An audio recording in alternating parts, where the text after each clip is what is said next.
Rappelons d'abord ce que nous avons déjà dit dans l'excursus concernant le paysage dit classique.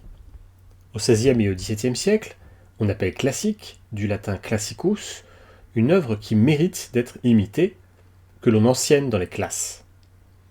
Parce que les œuvres que l'on étudie alors dans les classes sont pour l'essentiel tirées du corpus des auteurs grecs et latins, on appelle aussi, et par extension classiques, ces mêmes auteurs et ces mêmes œuvres qui appartiennent à l'Antiquité gréco-romaine, considérée comme la base de l'éducation et de la civilisation moderne.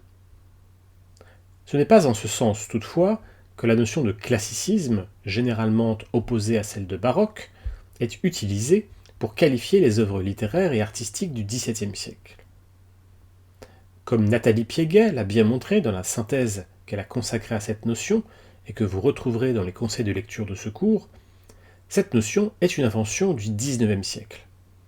Elle apparaît de façon rétrospective, par opposition au romantisme, comme une manière de caractériser une certaine partie de l'art du XVIIe siècle qui cultive une admiration sans bornes pour les modèles antiques. Ce point de vue est résumé non sans humour par Stendhal dans son Racine et Shakespeare entre 1823 et 1825. Le romanticisme, comme il l'appelle alors, est l'art de présenter au peuple des œuvres littéraires qui, dans l'état actuel de leurs habitudes et de leurs croyances, sont susceptibles de leur donner le plus de plaisir possible. Le classicisme, au contraire, leur présente la littérature qui donnait le plus grand plaisir à leurs arrière-grands-pères. Ceci étant dit, le classicisme est une notion qu'il faut éviter, et à plusieurs raisons. D'abord parce que cette notion est anachronique. On l'a dit, elle n'existe pas en tant que telle au XVIIe siècle, à l'exception de l'allusion au corpus antique, qui permet, avec beaucoup de précaution, d'en faire l'emploi dans l'expression de paysage classique. Ensuite, cette notion est imprécise. Aucun historien de l'art n'est d'ailleurs d'accord sur la période qui décrit le dit classicisme. Pour certains, le classicisme couvrirait les années 1660-1685 et l'ascension de Louis XIV.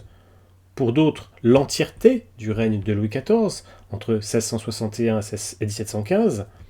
D'autres encore le feront remonter à 1635, la date de la fondation de l'Académie française par le cardinal de Richelieu, quand d'autres encore pensent que le classicisme est le style majoritaire de la France du XVIIe siècle.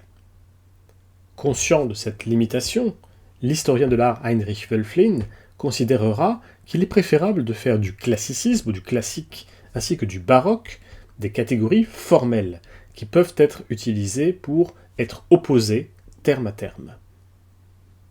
Je vous renvoie à cet égard à l'excursus consacré à la notion de baroque où cette opposition, cette antinomie est détaillée.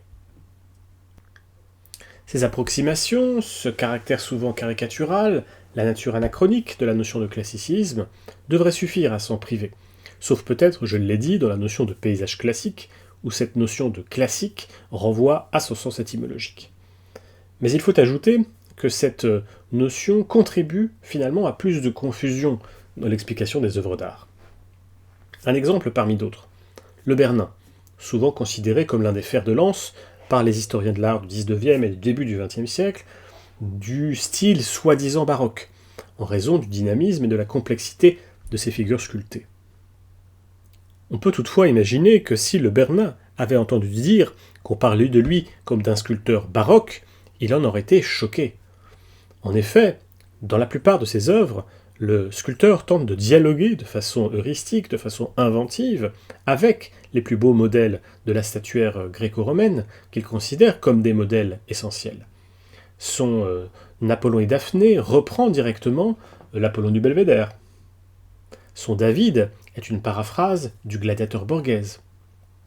Quant à son Pluton et Proserpine, il s'agit clairement d'un démarquage de l'enlèvement des Sabines de John Bologna. En d'autres termes, comme la notion de baroque, la notion de classicisme doit être, si possible, évitée pour éviter précisément ces confusions et ces conceptions anachroniques.